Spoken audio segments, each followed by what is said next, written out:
Boa tarde, meus amados irmãos. A paz do Senhor Jesus esteja com todos vocês. Espero que todos vocês estejam bem, né?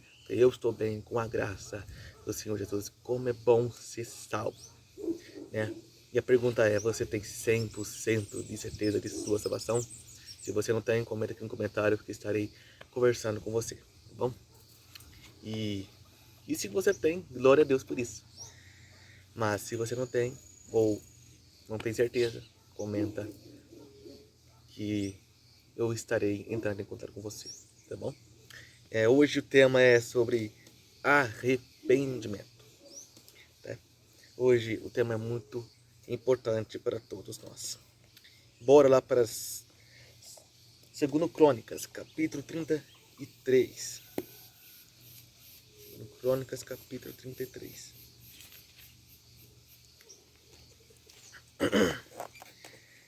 Segundo Crônicas, capítulo 33, versículo 1 até 17. Tinha Manassés 12 anos de idade quando começou a reinar, e 55 anos reinou em Jerusalém.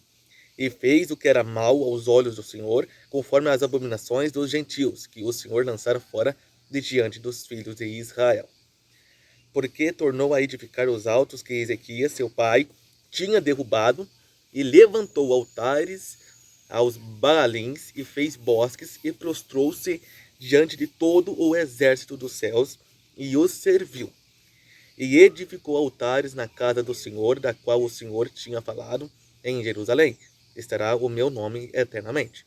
E edificou altares a todo o exército dos céus, em ambos os átrios da casa do Senhor.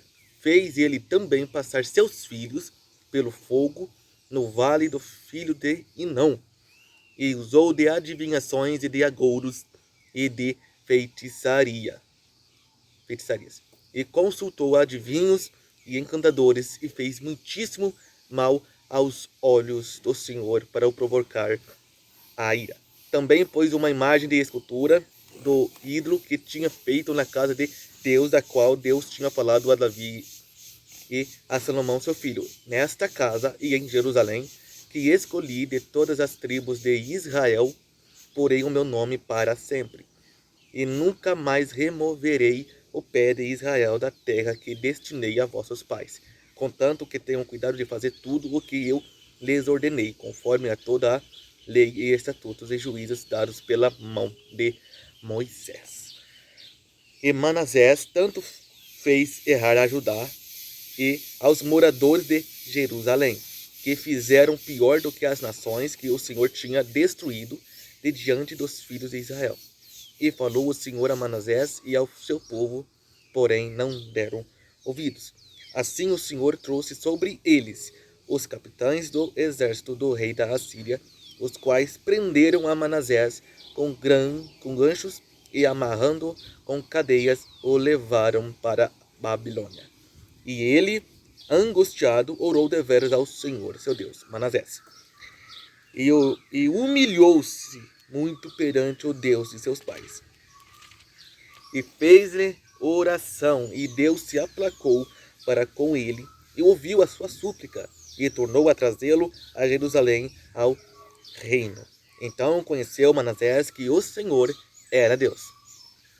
E depois disto edificou o muro de fora da cidade de Davi, ao ocidente de Gion, no vale, e a entrada da porta do Peixe, e ao redor de Ofel, e o levantou muito alto. Também pôs capitães de guerra em todas as cidades fortificadas de Judá. E tirou da casa do Senhor os deuses estranhos e o ídolo, como também todos os altares que tinha edificado no monte da casa do Senhor e em Jerusalém, e os lançou fora da cidade. E reparou o altar do Senhor e ofereceu sobre ele sacrifícios de ofertas pacíficas e de louvor, e ordenou a Judá que servisse ao Senhor Deus de Israel. Contudo, o povo ainda sacrificava nos altos, mas somente ao Senhor, seu Deus. Manassés provocou a ira de Deus, fazendo o que era mal aos olhos do Senhor, até queimou seus filhos. Ele usou de adivinhações e de agouros, feitiçarias, e consultou adivinhos e encantadores. Manassés, ele não seguiu o exemplo de Davi. E pecou contra o Senhor. Além de ele cometeu vários pecados que Deus abominava. Todo pecado, todo pecadinho, pecadão, Deus abomina, né? Ele queimou seus próprios filhos para os ídolos, ou seja, para os demônios. Porque cada imagem, por trás dessa imagem, tem demônios, né? E ele fez muitas coisas erradas. Ele errou, não se arrependia. Até aqui no versículo 10, né, de 2 Crônicas, capítulo 33, fala assim: ele falou o Senhor a Manassés e ao seu povo, porém não deram ouvidos. Deus falava a Manassés e ao povo, mas eles não deram ouvidos. Acredito que Deus falava para eles se arrependerem, voltar para os caminhos do Senhor, para abrandar seus maus caminhos, mas eles não davam ouvidos.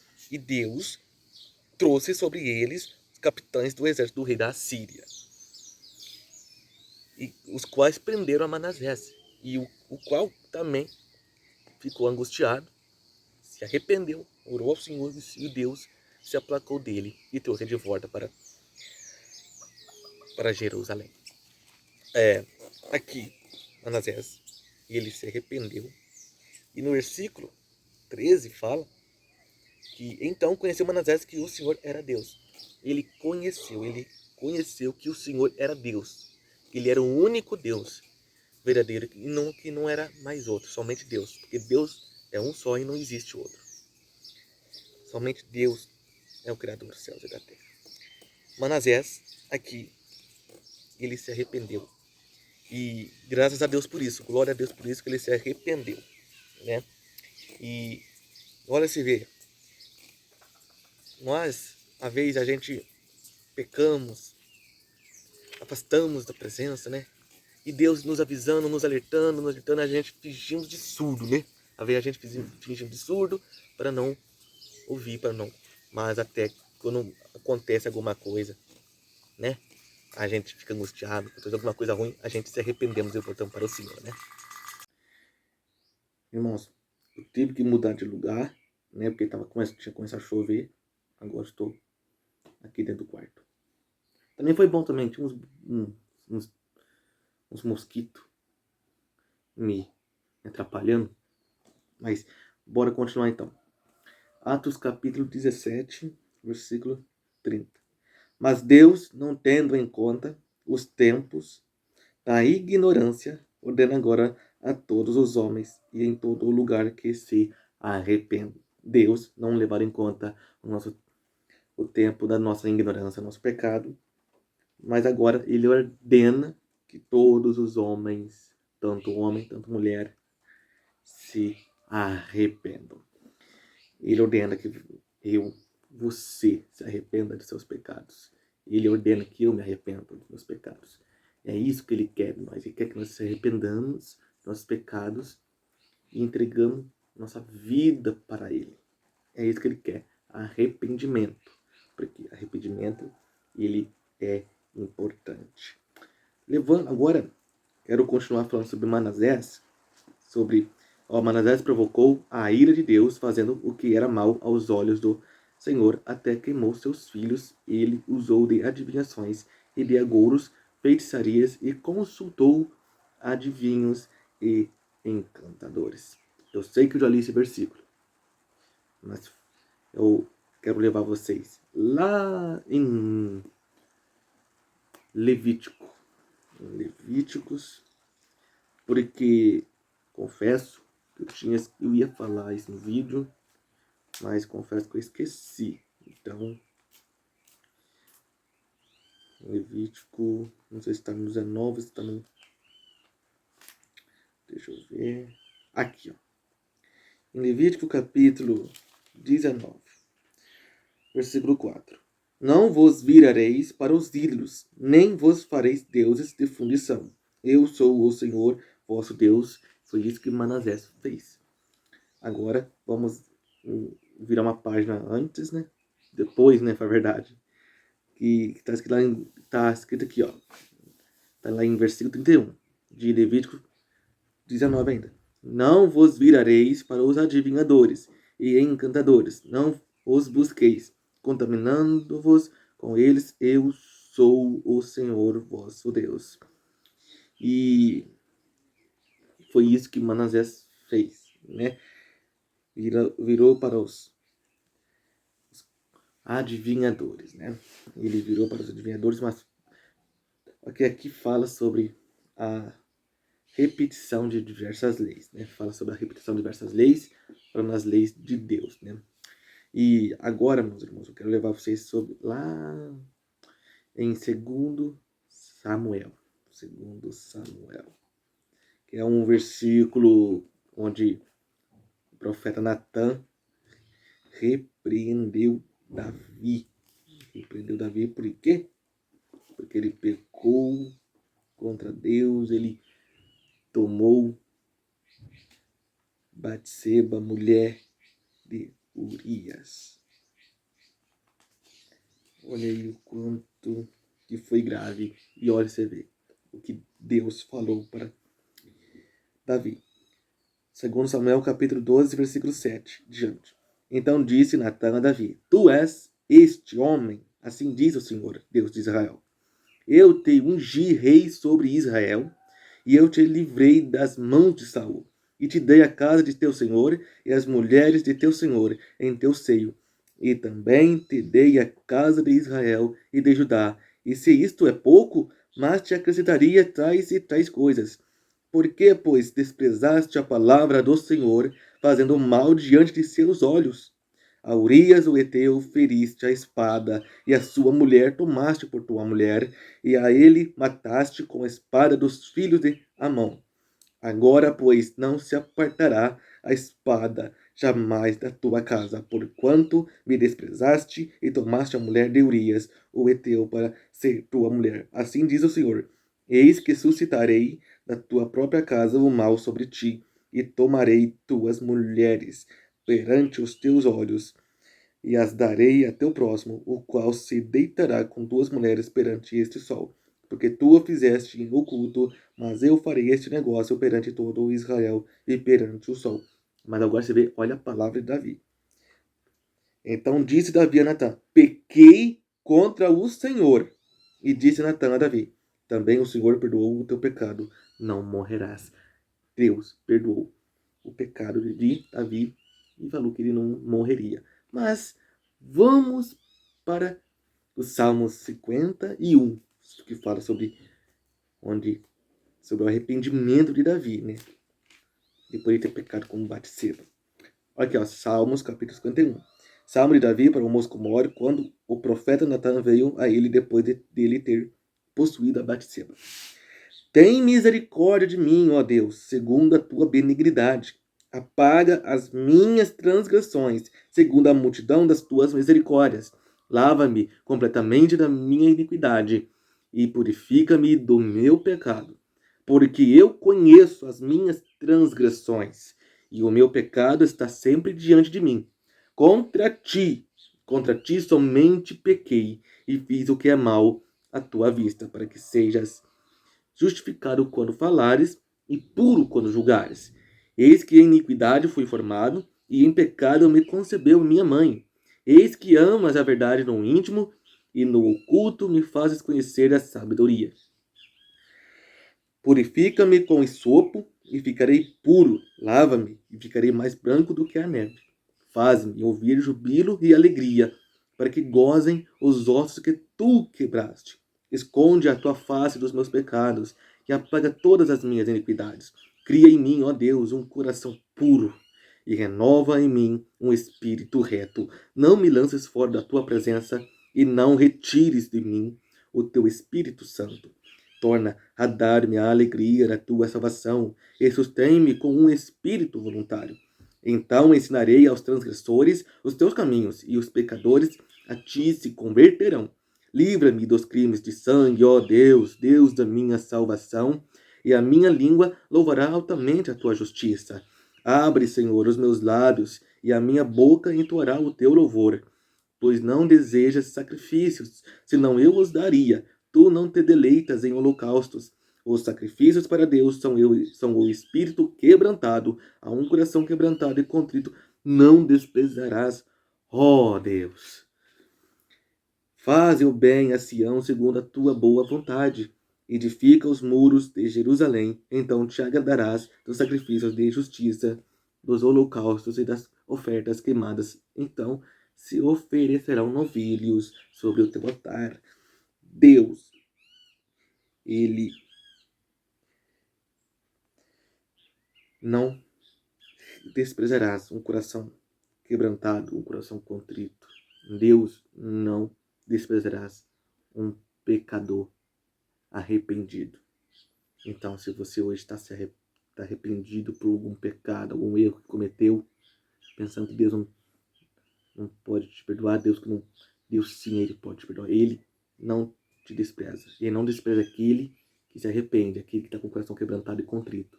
Ele não pode desprezar, porque Ele é misericordioso. Ao mesmo tempo que Ele é justo e fogo consumidor, Ele também é misericordioso. Ele é misericordioso. Eu quero levar vocês, mas antes disso, eu quero aqui, mais uma vez, que o salmista Davi, ele confessa o seu pecado a Deus. A Deus. Não a nenhum, a Deus. Falando que ele pecou contra Deus, somente contra Deus. Ele fez, e fala que ele fez o que é mal à tua vista, para que seja justificado quando falares e justo quando julgares. Aqui, ele não pecou contra homem, ele pecou contra Deus, somente contra Deus. Então, bora lá para 2 Coríntios, capítulo 7, versículo 10. Se você está com a tua Bíblia aí, vamos comigo lá. 2 Coríntios, capítulo 7, versículo 10. Porque a tristeza, segundo Deus, opera arrependimento para a salvação, da qual ninguém se arrepende, mas a tristeza do mundo opera a morte. Tristeza segundo Deus. Primeiro, opera o arrependimento para a salvação. É um dom do Espírito e um reconhecimento da gravidade do pecado contra Deus. Gera uma mudança interna de mente e coração que leva à salvação. A vida de Pedro, que chorou amargamente após negar Jesus, é um exemplo dessa tristeza. Você lembra de Pedro, quando ele negou Jesus 3 vezes antes do galo cantar? Pois é, o que o Pedro fez? Ele chorou amargamente após negar Jesus. Mas ele se arrependeu. Ele se arrependeu. Agora, a tristeza do mundo. O que esse versículo fala, né? Opera a morte, porque a tristeza do mundo opera a morte. O que esse versículo está querendo dizer? Tanto temporal quanto espiritual, é um pesar egoísta, muitas vezes por ter sido pego ou punido, sem que haja um desejo genuíno de mudança. É ilustrada por pessoas como Faraó e Judas, que lamentaram suas perdas ou punições, mas não se arrependeram verdadeiramente. Judas, quando ele traiu Jesus por 30 moedas de prata. É claro, depois disso ele sentiu remorso, não arrependimento, remorso. Mas, porque se ele se arrependesse, ele voltaria para pedir perdão para o Senhor Jesus, pediria perdão, se arrependeria e mudasse de vida. Até porque ele não mudou de vida, porque o tempo que ele passou andando com Jesus, ouvindo seus ensinamentos, ele não mudou a vida dele. Ele não mudou. Mas é claro que ele sentiu remorso, mas ele não foi salvo. Ele morreu e essa hora está sendo atormentado. Em resumo, a tristeza piedosa ao segundo Deus é crucial para o verdadeiro arrependimento, resultando em esperança e transformação por meio da expiação de Jesus Cristo, enquanto a tristeza mundana não tem valor salvífico e pode levar à destruição. O arrependimento, meus irmãos, ele contém... Arrependimento não é só você chorar, mas ele tem uma mudança de vida, uma mudança. É a mesma coisa, se eu vivo uma vida, se eu pratico a mentira, vamos supor, eu sou mentiroso. né?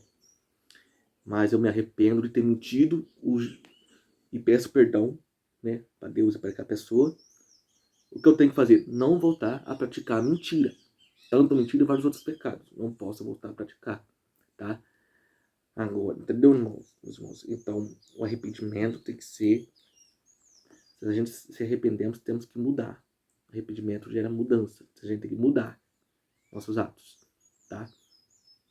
E hoje, se você se encontra arrependido, se você se arrepende dos seus pecados, eu quero também fazer um apelo para você.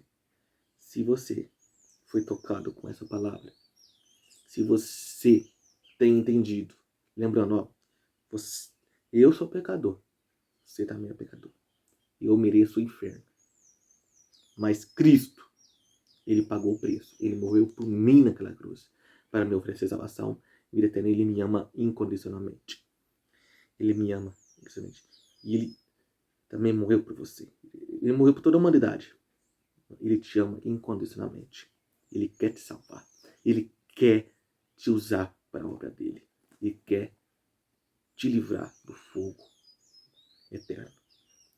Ore comigo, feche os olhos, abaixa a cabeça, vamos orar. Senhor, meu Deus, meu Pai, te agradecemos por tua palavra, por teu amor, pela tua bondade. Pai, venho aqui agora para orar para essa pessoa, para esse homem, para essa mulher, para essa criança que está assistindo, meu Pai, este vídeo, Senhor. Que a tua palavra venha ter tocado, meu Pai, o coração desse homem, dessa mulher, dessa criança, Pai, dessa jovem, desse Senhor, desse adolescente, né, Pai? Que o Senhor venha, Pai, ajudar este homem, essa mulher, essa criança, Pai. Se essa pessoa está presa num pecado, meu Pai, não está conseguindo sair, que o Senhor venha libertá-la, meu Pai, que o Senhor venha ajudá-la a sair, que o Senhor venha ajudá-lo a sair, meu Pai. Venha libertá-lo, meu Pai, essa pessoa. Senhor, eu oro que o Senhor venha salvar, meu Pai, cada alma, meu Pai, que está assistindo este vídeo, Senhor. Pai, que ela venha entender que o Senhor morreu por ela, meu Pai, como diz a tua palavra, que o Senhor entregou o seu único filho, Pai, para salvar a humanidade, Pai, para nos oferecer salvação eterna, meu Pai, que ela venha receber, Pai, sentir o seu amor por ela, meu Pai, e por ele, Pai, em nome de Senhor Jesus. Senhor, se essa pessoa, tanto homem ou mulher, criança, está arrependida, meu Pai, perdoa os pecados dele, meu Pai, perdoa os erros dele. Pai, salva, que ele venha se arrepender, que essa pessoa venha se arrepender dos seus pecados. Aceita Cristo como seu único suficiente Salvador e entregar sua vida para Cristo, Pai. Pai, como diz a tua palavra, Pai, a tua palavra fala que a salvação, não podemos perder a salvação é eterna, Pai. Que essa pessoa, meu Pai, venha ser salva, Pai, venha salvar essa pessoa, essa alma, porque a salvação é eterna, meu Pai. A partir do momento que ela aceita o Senhor Jesus, ela é salva, essa pessoa é salva e não pode perder a salvação, meu Pai. Senhor, eu oro e te agradeço, Pai, orando por isso, em nome do Senhor Jesus, Pai, em nome do Senhor, eu oro e te agradeço. Muito obrigado, Pai, em nome de Cristo. Amém. Amém. Tomara que vocês tenham gostado, tenham entendido. Qualquer dúvida, comenta aqui nos comentários. E é isso. O meu desejo aqui não é ganhar like, nem visualizações, mas sim compartilhar da palavra do Senhor Jesus. Amém. Fica com Deus. Deus abençoe a sua vida, sua família, tá? E o meu desejo é que você seja salvo, que Cristo salve a sua alma. Amém. Deus te abençoe.